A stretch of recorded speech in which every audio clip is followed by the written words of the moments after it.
Welcome to round 6 of Asian Continental Chess Championship in Ho Chi Minh City of Vietnam. There were exciting games today.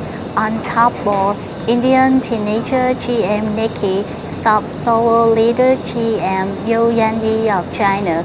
Please what Nikki tell you about this game. Hi, I'm Parimarjan Negi. Once I was the youngest grandmaster at 13.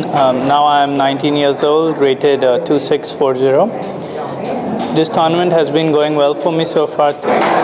Today I was playing the Chinese youngster Yu Yangyi. It was on the top board, so it was really critical for both of us, I guess. I was upfloated against him and with black, but I was in a mood for a good fight, so I went for Sicilian Najdorf.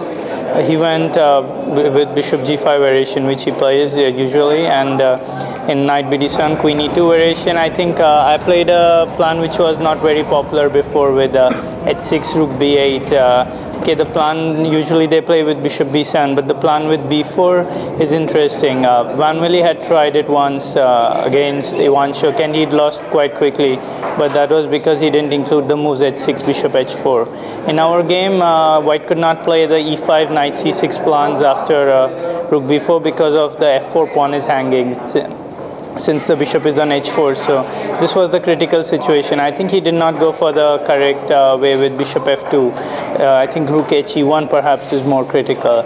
After bishop f2 g5, again it was a big choice for white, but he went for fg5, which is again I think dubious because he missed my tactical reply knight g4. Here I thought I'm nearly winning, but he found a strong way to continue playing, just giving a pawn sacrifice.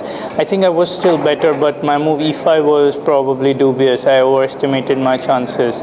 After that, the game suddenly started going in white's favor, and with mutual time pressure approaching, there was big tension around the board.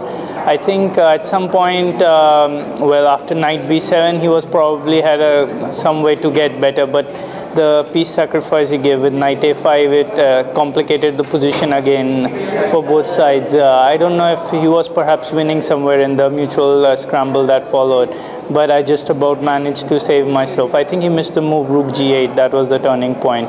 There I suddenly consolidated with an extra piece just before 40 moves.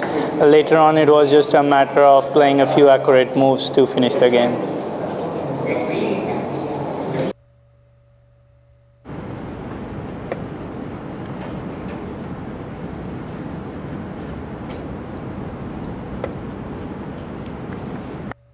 On board 2, GM John Malcolmus of the Philippines used the Sicilian defense and drew with GM Ding Liren of China in 36 moves in a rook and pawn endgame. On board 3, 19-year-old Salem of the United Arab Emirates drew with IM Liu Qingnan of China in 46 moves modern defense. Big GM Abhijit Gupta of India in 48th move. Two other Filipinos won their round 6 games. On board 4, GM Mark Baragur, Big GM Abhijit Gupta of India in 48th move.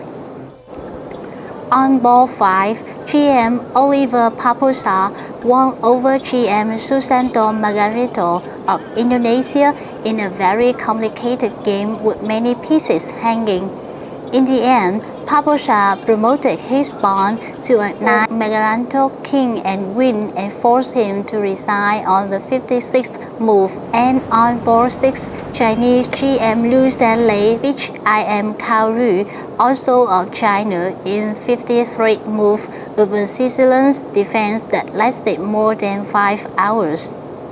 In the women's section, Indonesian WGM Aren Sukandar won with black in a Sicilian Scheveningen f4 line.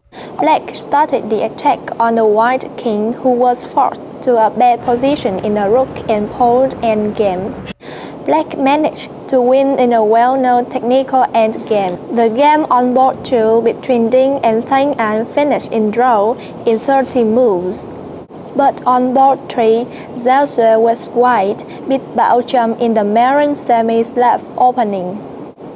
And on board 4 players from India, Mary Ann Gomez and Tania Sachdev, played a Nimzo-Indian game, but in an equal position, Black found a tactical trick to capture 2 pawns by using a pinning trick.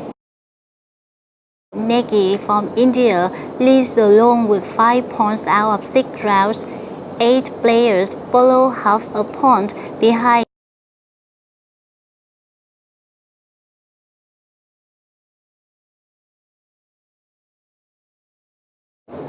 See you tomorrow for the round 7 game between Negi and Yin Liren in the open and between Irene and Yin Yixin in the women's.